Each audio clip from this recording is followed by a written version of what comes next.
Bonsoir à toutes et tous. Alors ce soir, on est ravis de vous retrouver avec ma collègue Véronique pour une causerie essentielle, cette fois-ci autour de l'accompagnement des enfants qui sont diagnostiqués TDAH, comme on dit maintenant.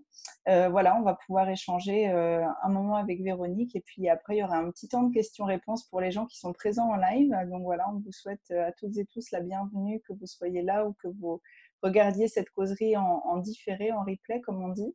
Bienvenue également, Véronique.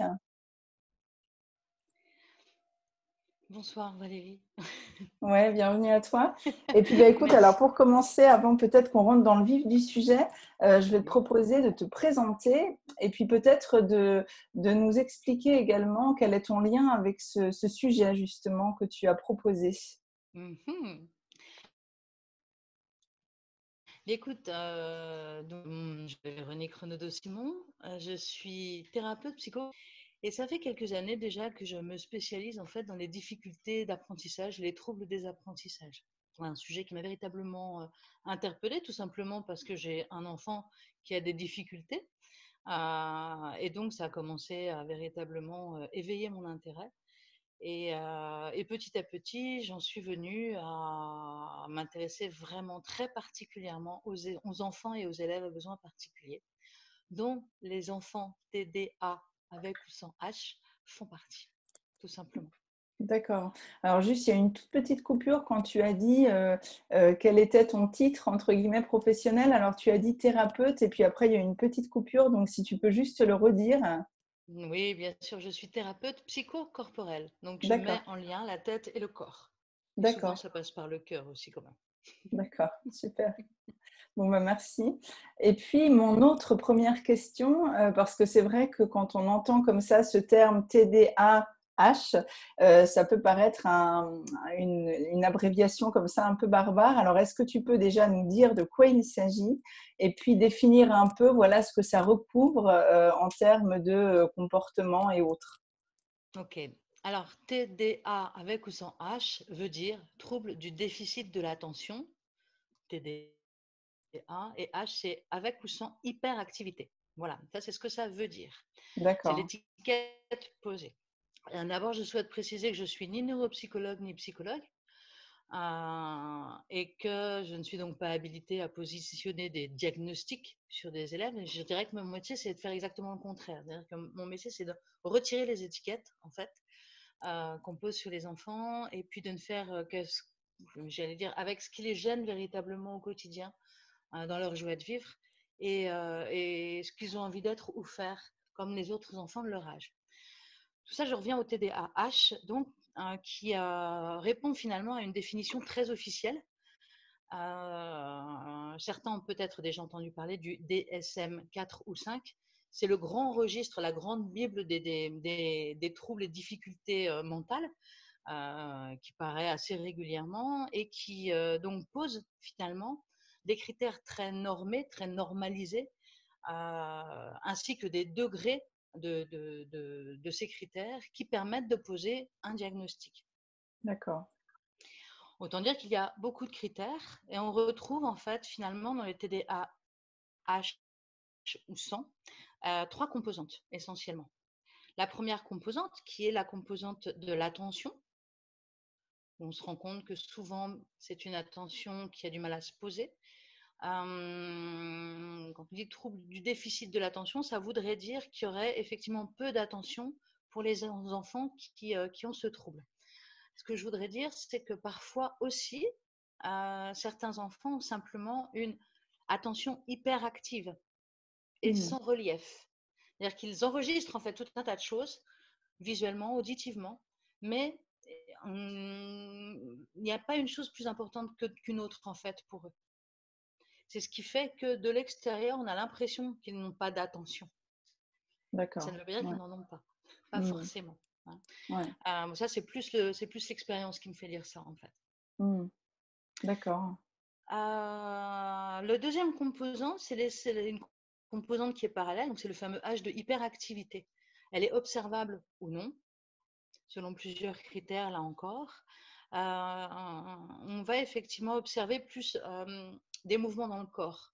Est-ce que l'enfant va être capable de rester assis longtemps, pas longtemps?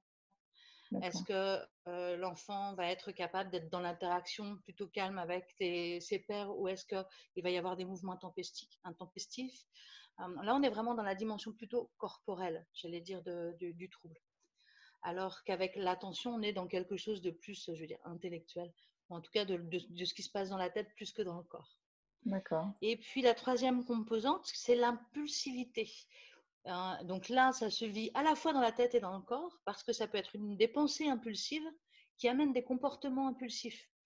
Exemple, un élève en classe qui n'entend pas, qui n'écoute pas la fin d'une question et qui répond tout de suite sans lever la main, par exemple. D'accord. Ça peut être un élément qui peut faire penser qu'il y a peut-être Mmh. un trouble du déficit de l'attention. Je dis bien tout ça, ce sont des peut-être et des conditions parce qu'encore une fois, seul un professionnel assermenté, un neuropsychologue, un psychologue, éventuellement un médecin généraliste, est en capacité de poser des mots de diagnostic sur ces différents éléments. D'accord. Voilà ce que l'on peut entendre par TDAH aujourd'hui en tout cas. D'accord. Ouais, merci, hein. C'est précieux ce que tu as partagé parce que c'est à nouveau, c'est effectivement à la fois explicatif par rapport à ces abréviations et puis tu as parlé également des symptômes, hein, c'est-à-dire, voilà, comme tu disais, au niveau de l'attention, du comportement, du côté aussi plus émotionnel avec l'impulsivité. Moi, ce qui me frappe, je ne sais pas si c'est pareil pour toi, c'est que c'est vrai que c'est quelque chose dont on parle de plus en plus. Enfin, on a l'impression, comme certains autres fait entre guillemets dans nos sociétés que bah, des enfants qui sont diagnostiqués comme ça TDAH ou pas comme tu dis, il y en a de plus en plus. Alors ça, est-ce que toi c'est quelque chose que tu constates aussi dans ta vie professionnelle? Est-ce que tu y trouves des explications? Enfin voilà, est-ce que tu as quelque chose à partager autour de ça? Absolument. Le TDAH, un trouble du déficit de l'attention avec ou sans hyperactivité, c'est avant tout un trouble enfin, une difficulté et une altération du développement neurologique. D'accord? Donc ça se passe véritablement dans la petite enfance. Mmh. Et à ce niveau-là, est-ce qu'on peut dire que véritablement il y en a plus ou pas? Est-ce que c'est quelque chose qu'on constate ou pas? Est-ce que c'est quelque chose de plus en plus diagnostiqué ou pas? C'est bien le sens de ta question? Oui, en un sens. Et puis, tu vois, moi, en tant qu'ancienne instit, entre guillemets, ce qui me vient, c'est aussi, voilà, c'est peut-être un autre débat hein, qu'on ne lancera pas ce soir, mais bon, c'est vrai que j'ai l'impression que c'est aussi un trouble qui est souvent diagnostiqué, tu vois, dans un environnement scolaire au départ. Et bon, moi, je me dis aussi, voilà, effectivement, est-ce que les attentes scolaires aujourd'hui tu vois, ne positionne pas aussi certains enfants ou l'enfant en général en difficulté parce qu'effectivement, dans certains systèmes scolaires, on attend presque qu'un enfant de 3 ans, justement, ait une attention très importante, ne bouge pas trop et puis ne soit pas trop impulsif non plus. Et donc, du coup, je me dis, voilà, il y a peut-être aussi parfois un diagnostic qui est posé bon, sur des comportements finalement qui correspondent aussi à un niveau de développement de l'enfant. En fait, c'est ce qui me venait en t'entendant. Ok, j'entends mieux. En fait, ce qui se passe, hein, c'est que à notre époque, là, en ce moment, et depuis un certain temps, je dois dire, il se passe plein de choses. Et bien souvent, ces choses, c'est à l'école qu'on les constate le plus. Mmh. Il se passe plein de choses. Depuis, je vais dire, une vingtaine d'années maintenant, il y a une chose qu'on n'avait pas encore véritablement charcutée, si je puis dire, au niveau médical, c'était le fonctionnement du cerveau. On Mmh. savait comment fonctionnait chacun de nos organes, chacun de nos morceaux, mais le cerveau, c'était quelque chose qu'on ne connaissait pas bien. Depuis 20 ans, c'est véritablement quelque chose qu'on connaît de mieux en mieux et il en reste encore énormément à découvrir. Mmh. Forcément, la neuroscience au sens large nous amène des informations et nous permet d'identifier de mieux en mieux certaines difficultés, nous Mmh. permet de mieux en mieux identifier les dysfonctionnements de notre cerveau en relation avec notre corps par l'intermédiaire de notre neurologie.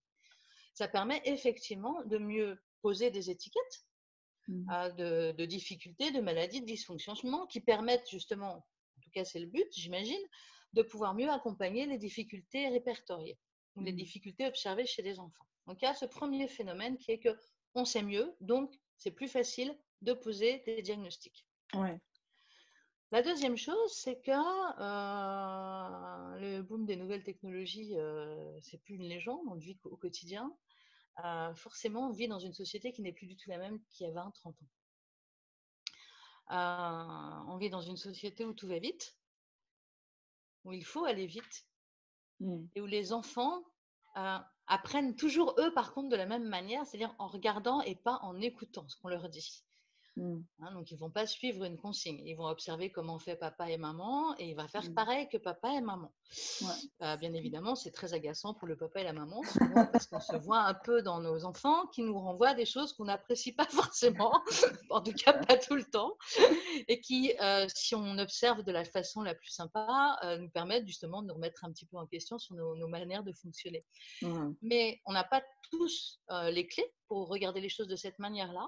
Et bien des parents, en fait, ne font que quoi? Ne font que aller vite tout le temps. Passer d'une activité à une autre, passer d'une émission à une autre. Désolée pour le bruit de fond Non, qui va s'arrêter à un moment donné. Non, non, non, pas trop. Donc, les adultes amènent leurs enfants, les lèvent le matin, il faut aller vite pour aller chez l'assistante maternelle. Puis ensuite, l'assistante maternelle les amène à l'école ou à la garderie ou à l'accueil périscolaire. Et en fait, les temps s'enchaînent comme ça. Et le temps de l'enfant est morcelé. Alors, on dit qu'un enfant s'habitue à tout. Oui, on peut même s'habituer à son bourreau. Oh là là, qu'est-ce que je viens de dire? C'est épouvantable. Mais n'empêche que c'est un petit peu comme ça. N'oublions pas que notre neurologie, notre corps, notre cerveau sont avant tout faits pour survivre. Donc, on s'adaptera, quoi qu'il arrive. Mais on s'adaptera à quel prix?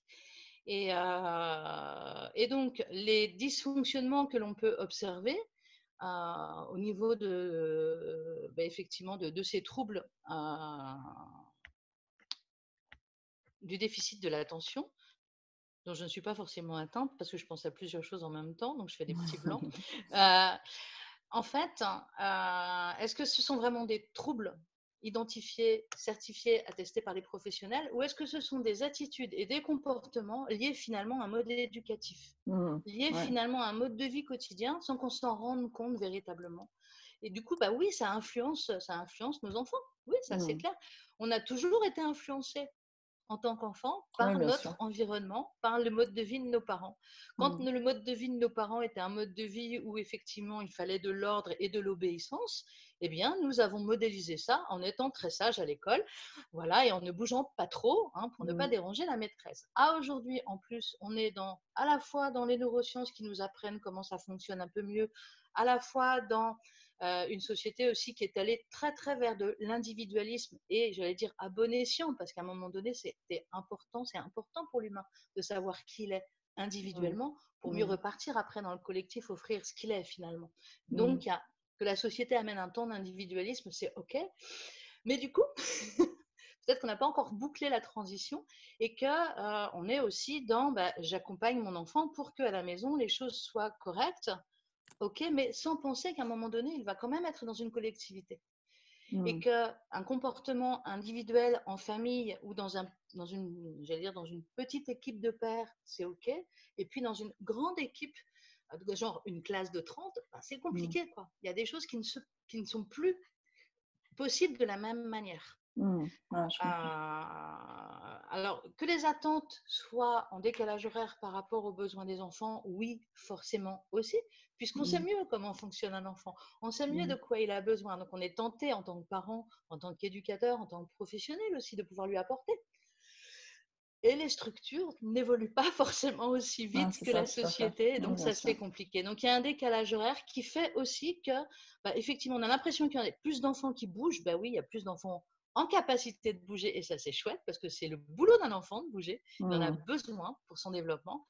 Et en même temps, on est encore dans des structures qui ne le permettent pas vraiment. Et donc, forcément, on les repère deux fois plus vite, quoi. Ouais, bien sûr. Non, mais c'est très clair et je te rejoins tout à fait. D'accord, super.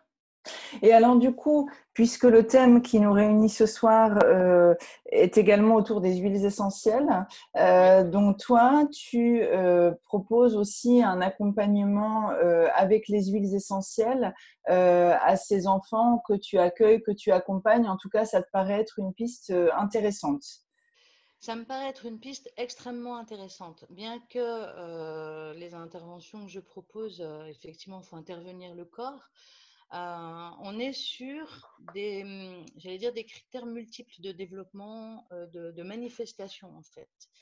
Avec des enfants qui bougent beaucoup, ok, mais qui peuvent très bien bouger beaucoup dans le corps sans bouger beaucoup dans la classe ou à la maison, parce qu'il n'y a pas deux enfants pareils en fait. Ouais. Et comme il n'y a pas deux enfants pareils, eh bien, il est nécessaire pour moi, en tout cas, de pouvoir proposer à chaque enfant des soutiens, simplement pour qu'il puisse arriver à être plus heureux, tout simplement, et à pouvoir faire ce qu'il a envie de faire ou être ce qu'il a envie d'être. C'est vraiment ma priorité. Et les huiles essentielles sont vraiment pour moi un excellent complément. C'est sur mes assistantes, en fait. D'accord, super. Alors, c'est vraiment chouette que tu puisses justement nous en parler de ces assistantes ce soir. Alors voilà, est-ce que tu as envie d'en présenter certaines? J'imagine qu'il y en a peut-être dont tu t'es rendu compte que pour ces situations-là, elles étaient plus aidantes.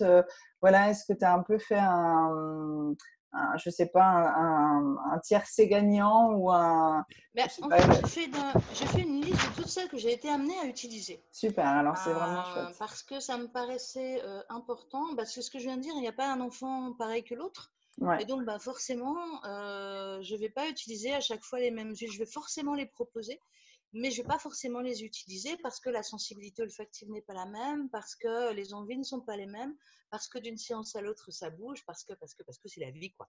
Ouais, bien sûr. Alors déjà, ça, Et avant peut-être que tu nous parles de chacune d'elles, dans ce que j'entends aussi, c'est l'enfant qui décide, c'est-à-dire que tu proposes des huiles en olfactif à l'enfant et suivant son ressenti olfactif, voilà, il va ou non accueillir cette huile d'une manière positive et c'est ça que tu suis, c'est ce que j'entends. c'est exactement comme ça que je fonctionne, à la fois Mm. pour les mouvements rythmiques que je propose. Donc, il ne me viendrait pas à l'idée de fonctionner autrement avec les huiles, en Ouais, fait. super. Hein, très bien. C'est juste pour que C'est ce soit, voilà, qu'on parte sur une base voilà, commune. c'est très clair. C'est l'enfant qui va, en fait, me guider moi. Je ne fais que des propositions, hein. D'accord, super. J'avais ce matin, effectivement, un petit loulou. On a senti plein de choses. En fait, il n'y a rien qui lui plaît. Bon, c'est pas grave, on va attendre un petit peu que les choses se calment. Et puis, je n'avais pas non plus toutes mes huiles habituelles. J'en avais Mm. emmené que certaines, donc principalement le vétiver. Je ne sais D'accord. pas si on peut le voir là. Ouais, Le vétiver qui est vraiment l'huile avec laquelle j'ai jusqu'à maintenant le plus fonctionné, en fait. d'accord. En proposition aux parents et aux enfants, en massage des mains, et plus exactement au massage du poignet, parce que les mains écrivent souvent à l'école, Ouais, où les enfants ont des choses à faire, hein, ils ont besoin d'avoir un ballon dans la main ou des choses comme ça. Donc, dans les mains, assez peu, mais par contre, au niveau des poignets, donc je mets toujours un petit peu d'huile végétale avant, l'huile de coco, doTERRA si j'en ai, sinon autre chose, ça fera aussi bien l'affaire. Le principal, c'est que ce soit de l'huile végétale. Et puis je mets une goutte de vétiver sur chaque poignet. d'accord. Je frotte un Ok, petit peu, généralement c'est même l'enfant qui frotte, je le montre sur un poignet, il frotte sur l'autre, et puis il se promène avec ça en fait. d'accord. C'est la composition moléculaire de l'huile qui va agir une sorte de grand vasodilatateur général. Ouais. Pour l'huile de vétiver, ce qui va occasionner quoi? Ça va occasionner une meilleure respiration, donc forcément plus d'oxygène au niveau du sang, donc forcément une meilleure oxygénation du cerveau. D'accord, ouais.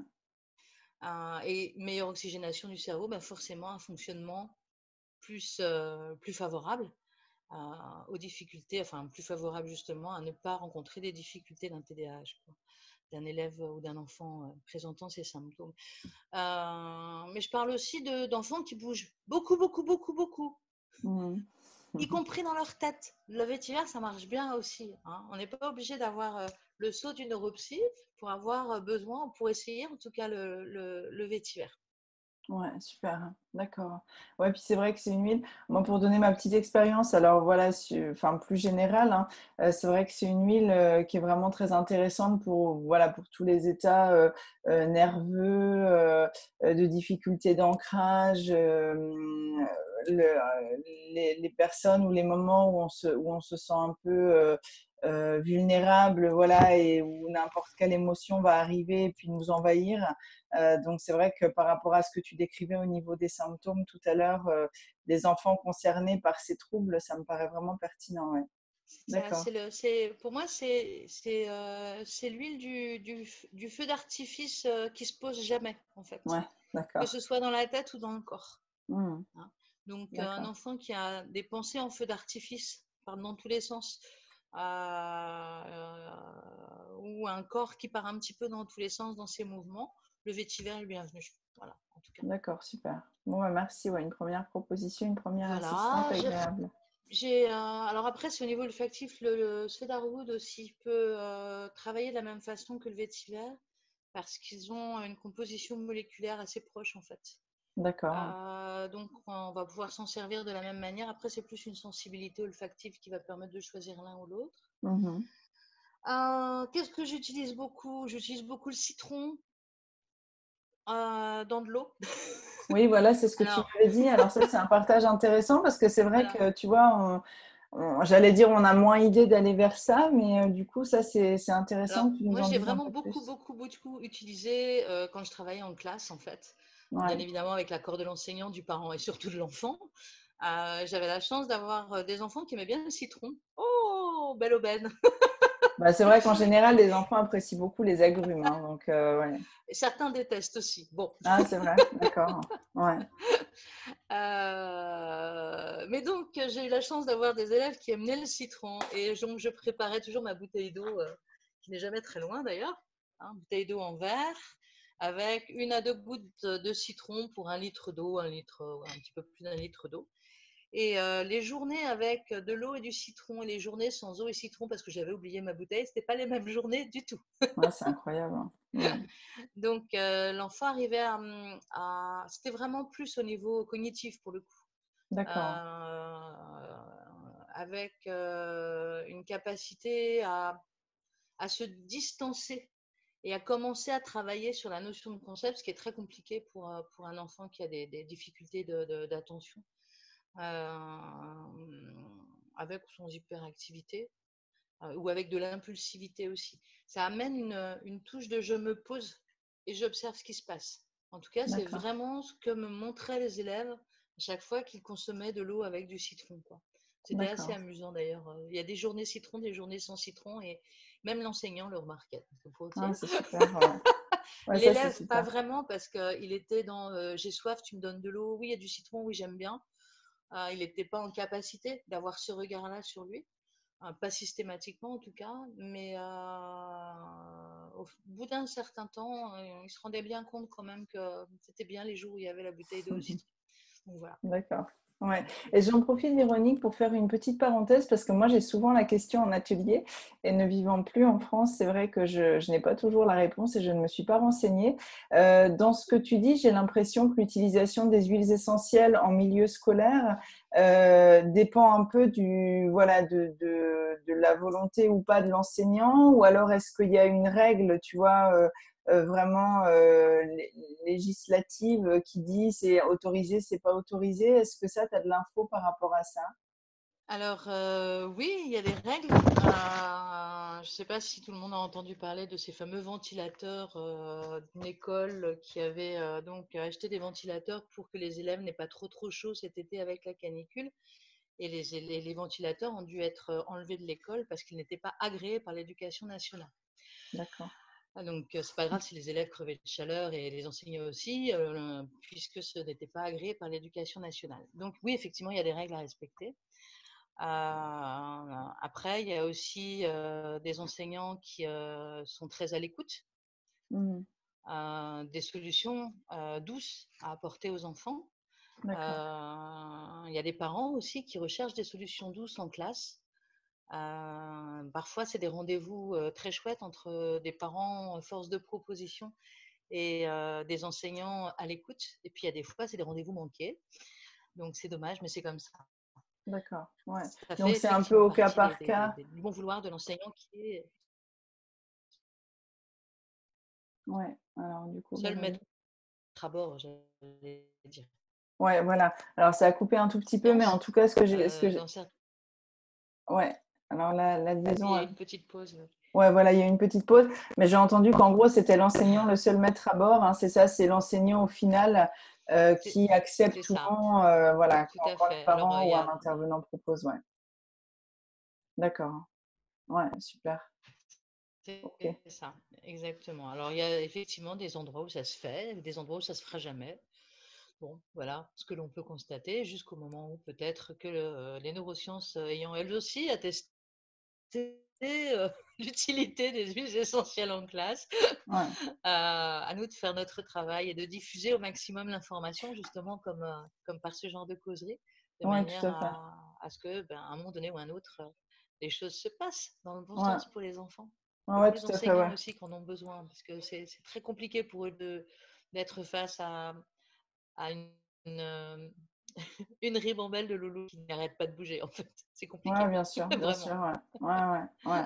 On va d'ailleurs en reparler. Alors, du coup, au niveau de tes assistantes, donc ces fameuses huiles essentielles, tu nous as parlé du vétiver et puis du cedarwood, donc l'huile essentielle de baie de genévrier. Tu parlais plutôt, voilà, en topique et puis voilà, après, éventuellement que l'enfant les respire. Tu as parlé de l'essence de citron en interne dans l'eau. Est-ce qu'il y Tout en à a fait. d'autres que du coup que tu proposes auprès des enfants? Auprès des enfants, je propose de la lavande toujours pour amener du calme. D'accord, Et auprès, oui, voilà, de la lavande pour amener le calme le soir. Ça d'accord, accompagne d'ailleurs très très bien les mouvements que je peux recommander ou les mouvements que les enfants acceptent de faire au coucher. Donc d'accord. ces mouvements, plus effectivement l'huile essentielle de l'amande, c'est chouette. L'encens, toujours. Mmh. Ouais, Pas en première proposition parce que les parents cherchent avant tout quelque chose pour vraiment, vraiment, vraiment calmer l'enfant, quoi. Je pense qu'ils ont aussi besoin d'être calmés et auquel cas j'ai tendance à proposer le vétiver pour l'enfant avec la lavande et la camomille romaine pour des nuits paisibles des parents. d'accord. Ouais, c'est Parce que ça. c'est important que les parents se ressourcent aussi. Ouais, bah, c'était ma question suivante, c'est-à-dire, voilà, il y a l'accompagnement des enfants et puis évidemment, comme tout est en interaction, l'accompagnement des adultes, alors les parents, les professionnels, effectivement. Et je trouve que ta proposition de la lavande, de la camomille romaine, pourquoi pas de l'encens est chouette, notamment si on envisage ça en diffusion, parce que là, l'intérêt, c'est que toute la famille en profite. C'est vrai que C'est ça. voilà, il y a l'enfant, il y a les parents, éventuellement les frères et sœurs, la fratrie. Donc ça me semble effectivement particulièrement intéressant.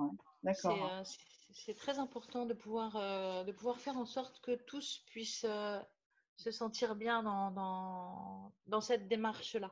Mmh. Parfois, peut-être que ce sera seulement la lavande que la famille acceptera euh, parce qu'elle satisfait tout le monde justement Ouais, bien et sûr. que bien souvent c'est nouveau ou c'est un investissement. C'est un investissement santé, donc pouvoir le tester et l'approuver en famille. Et parfois, c'est juste celle-là qui est acceptée en premier et c'est OK. Et c'est OK, quoi. Mmh. Bien sûr. Les autres se découvrent petit à petit et on a pris toujours facile d'être parent d'un enfant qui présente ce genre de difficultés. Voilà. Ouais, bien sûr. Ouais, non, non, mais c'est très intéressant. Ce Et il que y en a je plein tiens, d'autres, hein. Le console aussi. oui, voilà. Alors, j'allais te demander aussi pour les adultes. Alors, ne t'inquiète pas si, voilà, parfois je te coupe un peu la parole parce qu'en fait, le son est un peu haché. Là, il y a, donc, parfois, voilà, je n'entends pas toujours la fin de ta réponse. Mais donc, tu parlais de la lavande, de la camomille romaine notamment, et puis éventuellement de l'encens, voilà, pour accompagner, on va dire, l'ensemble de la famille. Et pour les parents, j'imagine qu'effectivement, des synergies émotionnelles, alors peut-être aussi pour les enfants d'ailleurs, hein, doTERRA propose également des synergies émotionnelles. Alors là, tu parlais du console. Ça aussi, parfois, tu les Tout à fait. proposes. Ouais, Oui, tout à fait. Les synergies émotionnelles, en fait, j'en propose assez peu dans le cadre des accompagnements. d'accord, Euh, pour cibler au plus juste, ça pourrait être effectivement les huiles vers lesquelles je vais, enfin, les synergies vers lesquelles je vais. Je propose essentiellement le console. Parce que le d'accord. console est surtout, et lui aussi peut être véritablement utilisé par toute la famille. Ouais, Donc c'est la synergie que je propose le plus avec la Serenity en fait. D'accord. Console et Serenity, dans ce genre de situation, ce sont les deux synergies que je propose le plus. Une synergie qui n'est pas tant émotionnelle, mais qui agit quand même sur l'émotionnel, c'est le balance, mais qui agit plus dans l'ancrage et dans le fait de se poser. Ouais, Mais en émotionnel, c'est essentiellement le console et Serenity que je propose. d'accord. Parce que là encore, avec cette synergie console, par exemple, on va pouvoir travailler toute la dynamique familiale. Mm. À la fois le trouble vécu par l'enfant, les difficultés vécues par l'enfant à l'école, vécues par l'enfant dans la fratrie ou vis-à-vis de ses parents, hein, parce que les manifestations des troubles sont multiples, hein. Parfois, on a vraiment des difficultés d'élocution et l'enfant est très, très frustré de ça et le vit Mm. très, très mal et est très malheureux. Donc, le console est véritablement la synergie que je vais proposer, surtout quand aucune des autres huiles, j'allais dire, comme le vétiver ou le cedarwood, qui sont vraiment les huiles de fond, ne passe de manière olfactive. À ce moment-là, je proposais plus le console. D'accord. Ouais, ouais, ouais. Bah, c'est vrai que ça me paraît aussi pertinent. Pour les gens qui ne connaîtraient pas, donc console, c'est une synergie vraiment que doTERRA qualifie d'émotionnelle, qui est vraiment pour moi l'image voilà, de cette huile qui viendrait nous prendre dans les bras bah, au moment voilà, d'une grande tristesse, d'un grand Exactement chagrin, ça. d'une grande frustration.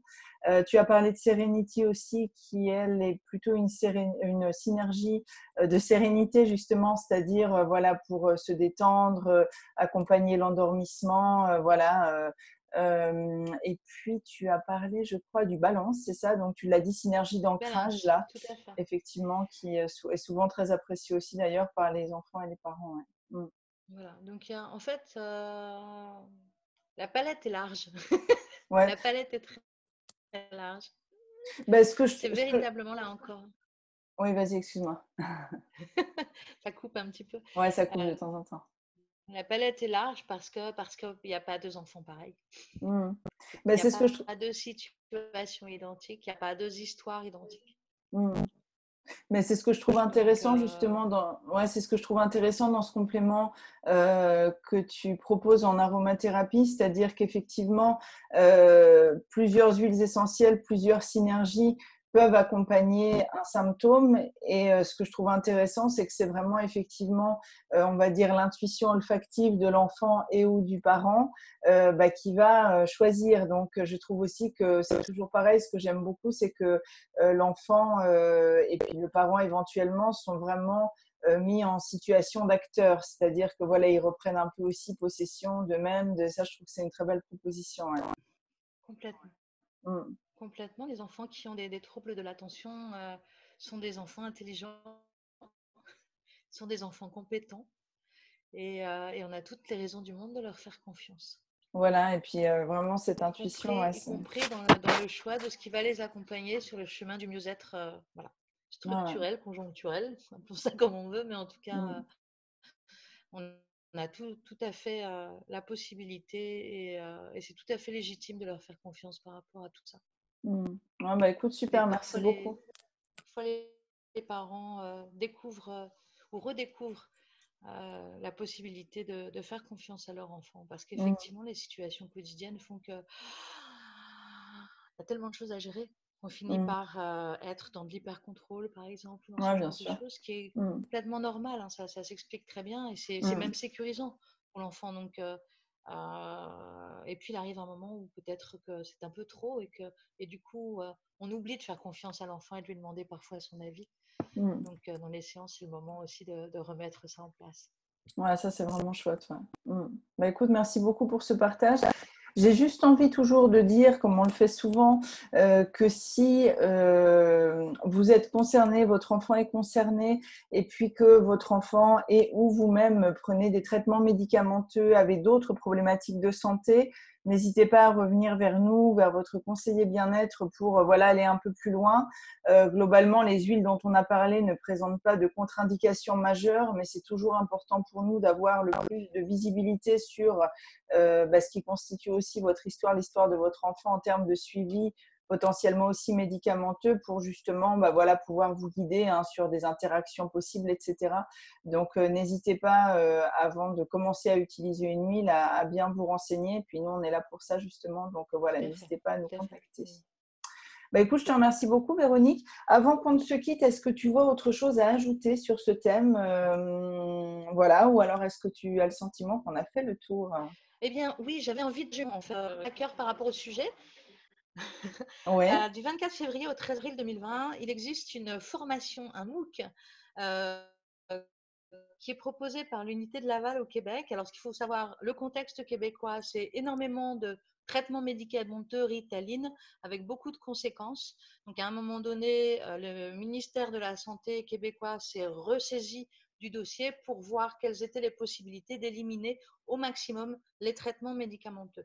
Donc, la d'accord. problématique TDAH est une problématique qui, effectivement, sur laquelle le Québec travaille beaucoup. Et il existe une formation en ligne à partir du 24 février jusqu'au 13 avril 2020 à raison de 2-3 heures par semaine de formation, donc sur Internet, où on peut s'inscrire soit en tant que parent, soit en tant que professionnel de l'enseignement. Ce seront deux formations qui sont, j'allais dire, fondamentalement les mêmes, avec des réponses plus adaptées aux parents, des réponses aux enseignants. Mais le fond est exactement et rigoureusement le même. Donc, s'il y a des gens qui sont intéressés, eh bien, écoutez, il y a un lien que je pourrais proposer sous la vidéo, peut-être. Oui, exactement, c'est ce que j'allais dire. On pourra Hein, remettre le lien. de Ouais. manière à ce que toutes les personnes intéressées aient la possibilité de pouvoir s'inscrire à ce MOOC qui a 4 points sur les TDAH, les approches d'intervention, intervenir au quotidien et soutenir le jeune dans ses apprentissages. Mm. Voilà. D'accord, bah super, merci beaucoup. Donc pour toutes les personnes intéressées, voilà, c'est l'information que j'avais vraiment très envie de transmettre. Et puis l'ultime information, faites-leur confiance, ils sont intelligents. Ah ouais, super. Bon, bah écoute, merci beaucoup. Je fais juste une toute petite parenthèse parce que c'est vrai qu'on n'en a pas parlé. Il y a peut-être des gens qui vont nous regarder qui n'ont pas l'info. Les enfants qui sont diagnostiqués justement TDAH ou pas, en général, d'après toi, les expériences que tu as, ils sont sous traitement médicamenteux, voilà, par les médecins généralistes ou pas Euh, forcément? Pas forcément. D'accord, Il y c'est a de ça, hein. plus en plus de parents qui cherchent des alternatives, en fait. D'accord, c'est ça. Ouais, ouais, ouais, tout à fait. Donc, et il y en a. Mmh. Ouais, c'est Il y ça en a. vraiment qui est intéressant à partager, hein. Il y N'hésitez en a. pas ouais, à bien vous renseigner, puis à revenir vers nous, à aller vers Véronique si vous voulez des infos plus précises, hein, voilà, sur votre situation à vous. N'hésitez pas, on est vraiment là pour ça. Donc, soit voilà, vous nous contactez personnellement, soit vous commentez cette vidéo pour venir poser vos questions. Et puis, bah, écoute, Véronique, je veux vraiment te remercier beaucoup pour ce partage très riche sur ce thème. Je vais arrêter l'enregistrement et puis maintenant, on va passer au temps de questions-réponses pour les personnes qui sont là en direct. Donc, on vous dit au revoir à vous qui nous regarderez en replay et puis vos questions, encore une fois, sont les bienvenues en commentaire et puis on vous dit aussi à très bientôt. Au revoir et à très bientôt.